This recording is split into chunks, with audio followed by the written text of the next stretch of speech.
Un cordial saludo a los seguidores del Pensamiento al Aire y a todos los ciudadanos colombianos que residen en el país o que viven en cualquier lugar del mundo que se han ido tratando de evitar la complejidad que se vive hoy en Colombia. A todos les deseo, en nombre del Pensamiento al Aire, un feliz año, que haya prosperidad y tranquilidad y que podamos empezar a reconstruir nuestro gran país en todo el territorio nacional. ¿Qué es lo que queremos nosotros realmente? Libertad y orden. Que se respete la propiedad privada. Que tengamos efectivamente la libertad de cultos, respeto a la vida, no al aborto hasta los 6 meses, hacer posible lo imposible, generación de empleo formal, promoción a la cultura, a la creatividad, al talento en todas sus variables, la música, el arte, la pintura, todo lo que sea posible, construir a través del arte y sacar a la gente de la pobreza. Esto es fácil, señores. Son principios de vida de un país democrático que se hace respetar y querer. A eso invito yo que tengamos conciencia para el año 2025. Pero hay que hablar de grandes sucesos que siguen ocurriendo en nuestro país y en el mundo. Lo más reciente, que es muy triste, es que Colombia y México, a través de sus presidentes, Claudia Sheinbaum y Gustavo Petro, decidieron enviar delegaciones a la cuestionada posesión de Nicolás Maduro. Es muy triste que ellos mismos se contradigan. Pidieron las actas, no se las entregaron. Pidieron pruebas de que habían obtenido el triunfo en Venezuela las huestes de Maduro y no se obtuvieron por ningún motivo, pero ellos sí ceden ante la posesión nuevamente de este como presidente. No se debe posesionar. Debe haber una expresión popular constante y encima del palacio para que este señor que ha acabado con ese país, que tiene miles de personas detenidas, argentinos, americanos, colombianos y los propios nacionales, no sea el que rija los destinos de ese gran país. También es bueno recordar que tenemos conflictos en Rusia, donde un accidente de avión parece ser que surge por causa de algunos disparos de las fuerzas rusas. Se está investigando, esperemos que no, que no sea otra forma de acrecentar los conflictos. Panamá, el presidente que se posicionará el 20 de enero, Donald Trump, dijo que debían respetar por lo menos las normas frente a las tarifas del canal y que ellos se dieron pero que se deben respetar. Hay una potencialidad de un conflicto que esperamos que por la vía diplomática se mantenga en la tranquilidad. Y para eso son las relaciones internacionales, para eso son la OEA, la ONU y las embajadas, para tratar de dirimir las dificultades que se presenten entre cada país. Lamentablemente aumentaron los quemados en Colombia y eso es un hecho que hace reflexionar. Deberían reflexionar las familias. Porque prohibir la pólvora es facilitar la venta por debajo de ella, la forma ilícita. Si hacemos más bien controles en las familias, un trabajo de sanidad mental, hacerles entender que eso les puede originar unas consecuencias nefastas a sus hijos y a ellos mismos, podrá hacer cambiar la mentalidad de esa cultura de la pólvora.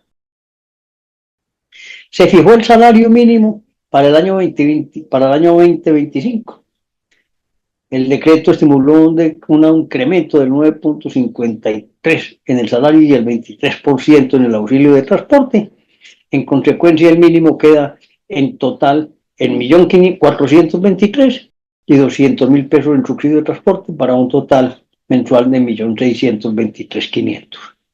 A esto hay que sumarle, sin duda alguna, los aportes a salud y pensión, la AR, las dos primas de servicios, las cesantías y sus intereses. En total, el costo de un empleado formal en Colombia de salario mínimo será aproximadamente de 2.417.000 pesos mensuales. La principal crítica es que el alza se dio por encima de la inflación que se proyecta entre 5,1 y 5,3%. Pero también debemos decir que con el incremento del salario mínimo también sube el copago de la EPS, los parajes de transporte, algunas multas de tránsito, las tarifas judiciales, las tasas notariales, las fotomultas, el SOAT, entre otros. Es decir, es una escalada completa que hace que se afecte sin duda alguna realmente la canasta familiar al final de cuentas. Entonces muchas veces no es el incremento del salario, sino el controlar los otros incrementos haría más fácil la vida de los colombianos. Continúan los hallazgos en la escombrera. El mismo presidente Álvaro Uribe se pronunció indicando que la JEP y el gobierno lo que hacen es política con las víctimas de la escombrera. Porque además, señores colombianos, en la escombrera mucha gente a través del tiempo hizo esos entierros colectivos ilegales, creando esas nefastas tumbas que no tienen nada de legalidad, buscando tapar los crímenes. Pero no era el ejército, eran todos, las bandas, los autodefensas, los guerrilleros que mataron mucha gente en Colombia. Entonces, desde esa época, los grupos guerrilleros arrojaban cadáveres a la escombrera y al final se los meten únicamente al gobierno del presidente Uribe. Es una mentira total, es una forma de engañar al pueblo colombiano. De manera que invitamos a que se haga realmente un estudio que confirme la época y la identidad de los muertos y las fechas exactas en que habrían sido asesinados para que esa JEP no siga cometiendo atropellos frente a la historia de la verdad, la justicia y la reparación, que para eso fueron creadas y no han hecho absolutamente nada en tantos años de gestión. Vamos a hablar entonces del balance de nuestro gran presidente Gustavo Petro, el hombre que creó expectativas, al hombre que hizo pensar a Colombia que podía ser gobernada de una manera distinta, pero se les olvidaba que él había sido ya alcalde de la ciudad de Bogotá y había sido al final lo mismo que está haciendo ahora. Todo le sale mal. El gobierno del presidente Petro, para decir verdad, no ha hecho grandes transformaciones en sus 5 principales frentes: pobreza, transición energética, reforma agraria, educación y política industrial. Su principal lucha o logro en la política social y lucha contra la pobreza es la aprobación de la reforma pensional que está en vilo, está a estudio de constitucionalidad de la Corte Suprema de Justicia por miles de demandas que se presentaron, entre otras de ellas el tema de la legalidad de la misma por no cumplir con los trámites legales. En la reforma agraria sus números siguen siendo bajos. Esa grande ambición que tenía se perdió. Todas esas hectáreas que se había prometido, creo que nos han entregado 30.000. La lucha anticorrupción también ha perdido visibilidad en las prioridades del gobierno y los escándalos sobre presunta financiación de la campaña presidencial afectan el liderazgo ético que debe ejercer el alto gobierno. A esto se suman los constantes escándalos, no solamente de del pacto histórico y afines a Gustavo Petro desde la época del M-19, sino a los que lo acompañan de la familia, que hacen mella en la imagen de la presidencia de Colombia. Y también todos esos fallidos intentos en la búsqueda de la paz total, que solo han beneficiado a las organizaciones criminales, hoy logrando sí ellos un control del 40% del territorio nacional, que no se veía ni siquiera desde el año 2002 en adelante.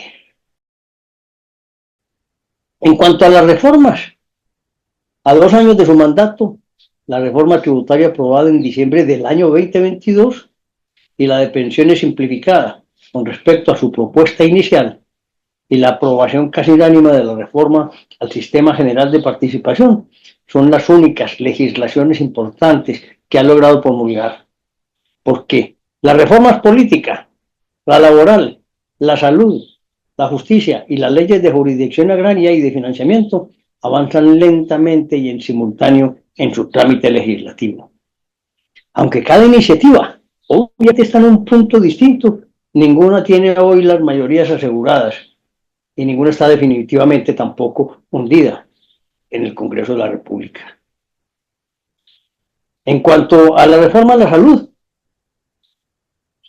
que es la segunda presentada, van aprobados 23 artículos fáciles que no tienen mucha incidencia de los 62 que la componen. En una primera versión es esencialmente igual a la actual, le costó a Petro su gabinete de coalición con el centro y el rechazo de buena parte de la opinión pública y su primera gran derrota parlamentaria. Y no tiene un consenso y sí muchas dificultades. La discusión volverá a presentarse en febrero del 2025, la tuvieron que aplazar a pesar de que hubo sesiones extraordinarias. La reforma política fue hundida nuevamente, fracasó en su primera versión y ahora no pasó la revisión de la plenaria del Senado. La reforma a la justicia avanza rápido y con amplio apoyo, aprobada por mayorías en la Comisión Primera y la plenaria del Senado. La reforma laboral fue aprobada en la Cámara, ahora se enfrenta a la fuerte oposición en el Senado. Aunque se esperaba que la discusión se retomara esta semana, ante las dificultades del proyecto y el trancón legislativo, también prefirió dársele otra oportunidad en los primeros meses del año 2025. Miren bien entonces, la jurisdicción agraria promovida por el Ministerio de Agricultura y las carteras del Interior y de Justicia, su contenido está enmarcado en los compromisos que adquirió el Estado colombiano con la firma del Acuerdo de Paz. Tiene mensaje de urgencia y está contra el tiempo. Continuará su trámite en las plenarias del Congreso para que se convierta en ley de la República. La ley de financiamiento se hundió. Fue una nueva reforma tributaria que el gobierno presentó para fondear el presupuesto de 2025, desfinanciado en más de 12 billones de pesos. Y esto originó esa no aprobación a que el presidente Petro se molestara con los congresistas y con el país y incrementara el salario mínimo más allá de lo previsto. Ahora, señores, no se les olviden los escándalos y la corrupción. El más reciente tiene que ver con el parque solar de Urradia 19.9, que involucra al hijo de Gustavo Petro, a Nicolás Alcocer, y al gerente de Ecopetrol, Ricardo Roa. Creo que este último está a punto de salir también. ¡Qué desastre! El escándalo de corrupción de la Unidad de Gestión de Riesgos, que ha salpicado a 9 congresistas y ha ocasionado la renuncia del ministro de Hacienda, Ricardo Bonilla. El regreso del controvertido Armando Benedetti al alto gobierno y sobre todo la fuerte pelea entre el presidente del Congreso, el conservador Efraín Cepeda y Petro, la antecedieron a otros problemas. Sigue es la forma en que se financió la campaña del presidente Petro. Se investiga la presunta violación de los límites de financiación y se dio aval para que se continuara la investigación. Su hijo, Nicolás Petro, sigue siendo investigado por los delitos de enriquecimiento ilícito y lavado de activos. Aquí hago una referencia que me parece simpática ahora que estamos volviendo a ver a 100 años de soledad en la gran edición de Netflix, cómo los nombres son iguales, Nicolás el I, Nicolás el II, y su hijo Nicolás Petro Burgos sigue siendo investigado por los delitos de enriquecimiento ilícito y lavado de activos. Los escandalosos gastos de Verónica Alcocer, quien está desaparecida del país, para viajar por el mundo, y los de su familia. También los viajes en helicóptero de la vicepresidenta para visitar su tierra y su familia, y su famosa frase de malas. No hay que olvidar las presuntas interceptaciones ilegales por parte de su colaboradora Laura Sarabia, que no termina, además de las investigaciones contra Armando Benedetti por compra de votos y violencia intrafamiliar. Volver a la Hungrera a decir que se destaca que se utilizaron recursos para sobornar a congresistas y otros funcionarios con el fin de facilitar la aprobación de las reformas sociales. Es una verdad que no tiene discusión, que muestra el talante de quienes gobiernan. Sobornar para lograr un objetivo, comprar las conciencias, qué desastre. La política de paz total. El presidente sancionó la ley 2272 del 2022, en la que estableció las bases de la política de paz total con el propósito de fomentar el diálogo con el ELN o las disidencias de la FARC, como la Segunda Marquetalia o el Estado Mayor Central. Esas discusiones se han visto frustradas por el incumplimiento de los actores del conflicto, lo que en definitiva ha permitido el fortalecimiento de la delincuencia y que la violencia siga siendo una constante para la población. Hablemos entonces también, señores, en este fin de año, porque esto no es 28 de diciembre, esto es 31 de diciembre, martes. La economía. 2 años después de entrar en vigor la reforma tributaria, consiguió disminuir el hueco fiscal del país, que pasó de 20 billones, cifra registrada al terminar el gobierno Duque, a 9 billones según datos de la Asociación Nacional de Instituciones Financieras, ANIF. Sin embargo, el escenario no es alentador, ya que en los últimos años el gasto público creció de manera exponencial, el bajo recaudo de la Dirección de Impuestos dejó un déficit superior a los 12 billones y las deudas adquiridas en la pandemia estarían pasando factura. Todo indica que la inversión pública el próximo año sufrirá recortes por el orden de 36 billones, lo que representa una caída del 33%.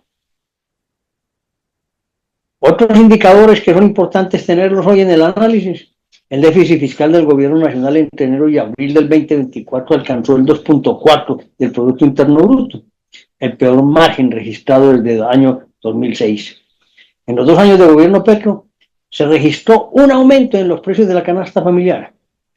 Para 2023, el valor de los productos de primera necesidad subió un 46% y en 2024 el precio unitario de los productos tuvo un incremento del 11%, reveló la red de bancos de alimentos en Colombia. Estoy hablando mucho, yo lo sé, pero hay que seguir. El medio ambiente, el Ministerio de Ambiente logró por segundo año consecutivo reducir la deforestación en todo el país en un 36%. Eso está muy bien, lo que representa la cifra más alta en los últimos 23 años. Se superó la meta trazada en el Plan Nacional de Desarrollo de disminuir la deforestación en un 20%, alcanzando una reducción del 54% entre el 21 y el 23.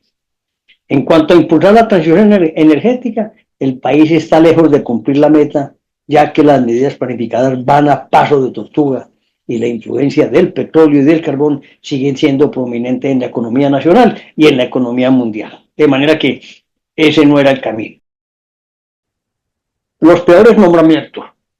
Al inicio de su gestión fueron duramente criticadas las ministras de Minas y Energía Irene Vélez, la de Trabajo Gloria Ramírez y la de Telecomunicaciones Mary Janet Gutiérrez. En el mundo de la diplomacia, el canciller Álvaro Leiva y el problema de los pasaportes. También Karen Natalia Carvajal Gómez como cónsul de Colombia en Barcelona acreditando tan solo 6 semestres de diseño de modas con posgrado en diseño de calzado, amiga de Verónica Alcocer. Mauricio Vaquero, embajador en Panamá, señalado de acoso sexual cuando era diplomático en Singapur. Víctor de Correa Lugo, quien tiene denuncias en su contra por presunto acoso y abuso sexual, embajador de Emiratos Árabes. Ligia Margarita Quisep Vitar, embajadora en Italia, una de las mejores amigas de Verónica Alcocer. Temístocles Ortega, embajador en Chile, que no pudo posesionarse porque la fiscalía lo acusó del delito de contratos sin cumplimiento de requisitos legales. Lo reemplazó el polémico comunicador Sebastián Guanúmen, líder de las bodegas petristas, y quien se destacó por la famosa frase de correr la línea ética. León Freddy Muñoz, defensor de Daniel Ortega, capturado con cocaína en el aeropuerto de Río Negro, fue nombrado embajador en Nicaragua. Juan Manuel Corso, embajador en Paraguay, se hizo famoso porque no, como congresista se quejaba de que no le alcanzaba la plata para pagar la gasolina. Álvaro Moisés Nincodasa, embajador en México, con solo 28 años, no tiene estudios y su experiencia laboral es la de Community Manager. Su padrino fue Gustavo Bolívar, a quien él le manejó las redes sociales. Laura Guillén, rechazada como embajadora de Francia porque su esposo Alex Bernot fue condenado por el escándalo de corrupción del caso Hyundai. Es abogado del empresario Carlos Matos. Terminó siéndolo en la UNESCO.